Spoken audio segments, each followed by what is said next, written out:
So while you're clipping, especially a coat this thick, with the blades running, or the motor running, you want to keep applying the Cool Lube and keep brushing out all the little bits of hair. Once you put the lubricant in, let it run just a second. Now, when I go to do the body, especially the belly, this is where the hair is going to change direction a lot. So I'm just going to keep finding the change of direction in the hair. I'm going to take it in small bits, and I'm still kind of putting half of the clipper blade over the hair and the other half over the part I already clipped. With hair this long, I don't want to take too big of a swipe. You can kind of hear where my clippers start complaining a little bit and go, "Arr." Right, so I'm just going to keep doing small sections. I'm going to reach under the belly, kind of as far as I can. That's pretty coarse hair, and it's also hair that's hard to really, really get clean with your shampoo bath.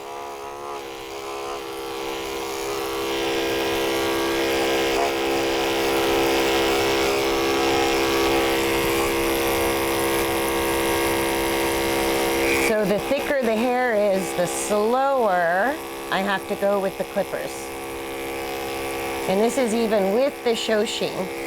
If it gets too thick, I can always apply more Shoshin to make the clippers run smoother through the hair.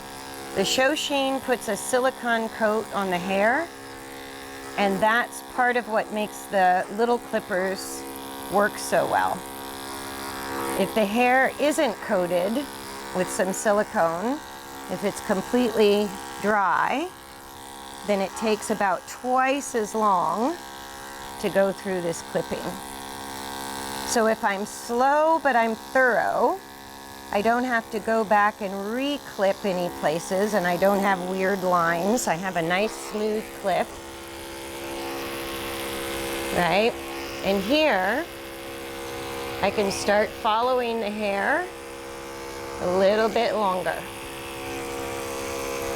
But again, I always have half of my clipper blades under the long hair and half under the place I just clipped. And that just cleans up the little places where your clippers skip or you missed a little patch of hair. So when you get done, it looks nice and smooth rather than patchy.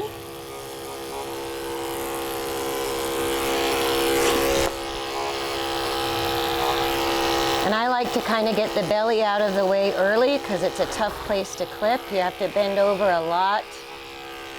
And again, the hair is going to change direction. So if you hit a patch where the hair isn't really clipping well, turn the clippers around. Could be left, right, could be backwards. Right? So like here's a good example. I clipped up, but there is a big patch.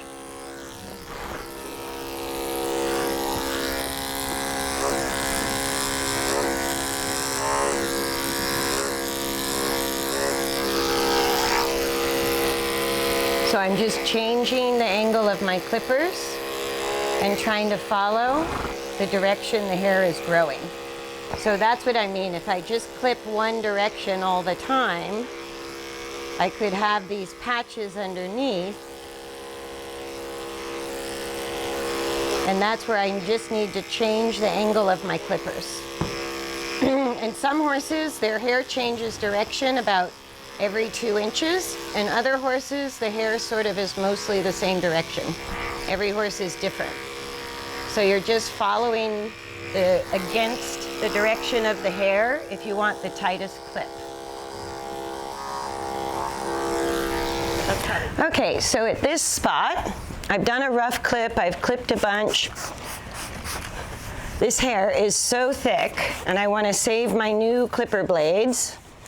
I'm just going to put a little bit of extra Shoshin on as I get into some of these tougher parts. And especially where I've clipped with the hair, I've taken off some of the show sheen. So I'm just going to give it another quick spritz, and then we're on our way again. Okay, so I'm only about halfway through one side.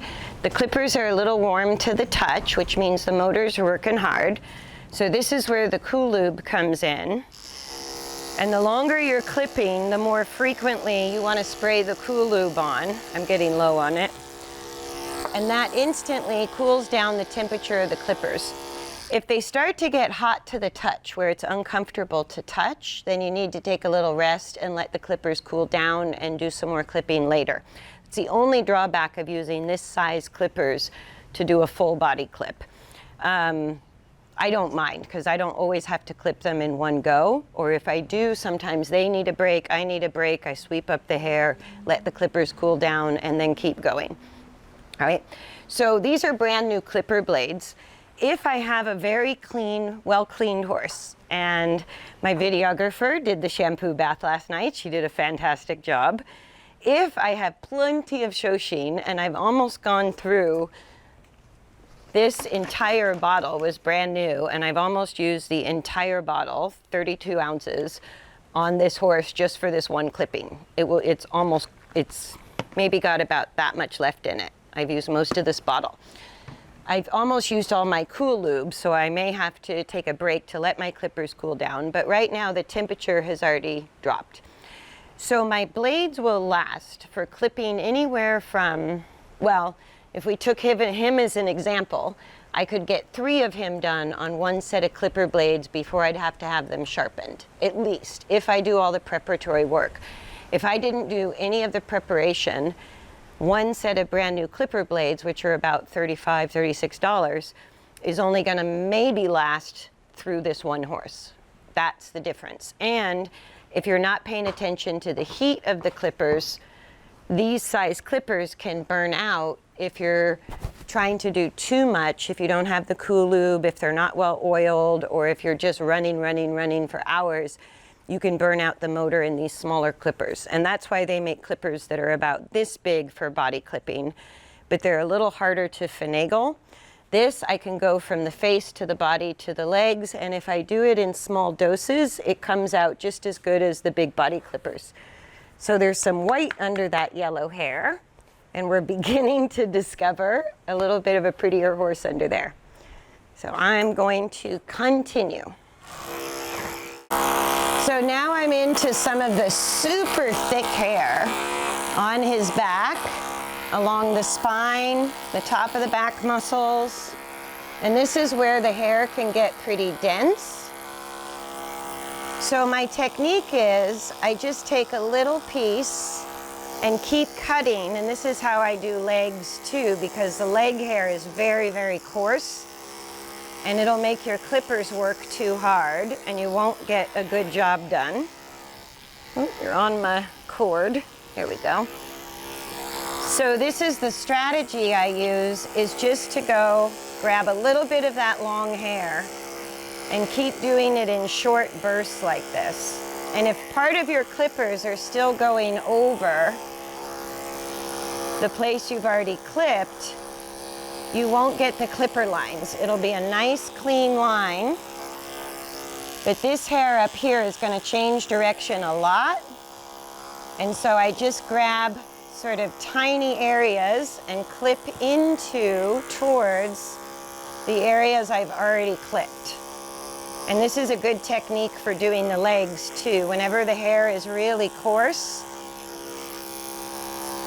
you don't want to start here where the hair is thick and go up. You can kind of hear the clippers start to complain a little bit. So if you just go a little bit into the long part and keep clipping towards the clipped part, you don't hear your clipper motor complain. And it's actually faster than if you're struggling through a whole bunch of long hair.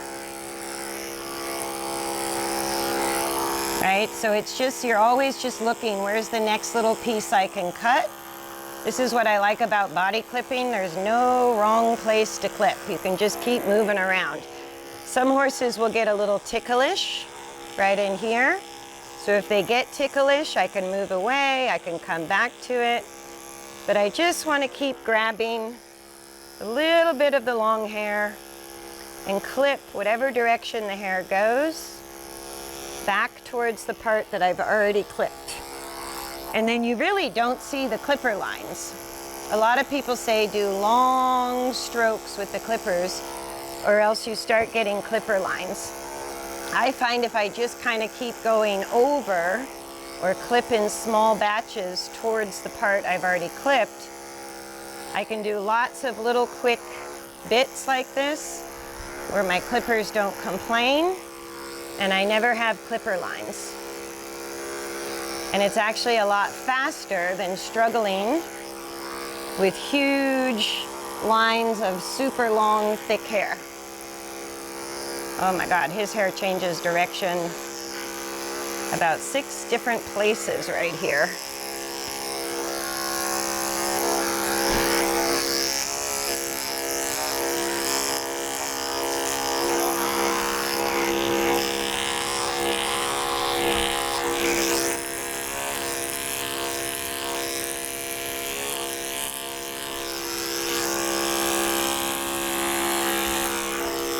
Yep, and it just keeps changing direction. So I'm gonna clip, and as soon as it's not working, I may be on the wrong direction. So wherever I go, I'm just finding the edge and clipping towards, right through the thick part, towards where I've already clipped. And right up here on the croup and the hindquarter is where the hair gets really coarse, really dense, and changes direction about 1,000,000 times.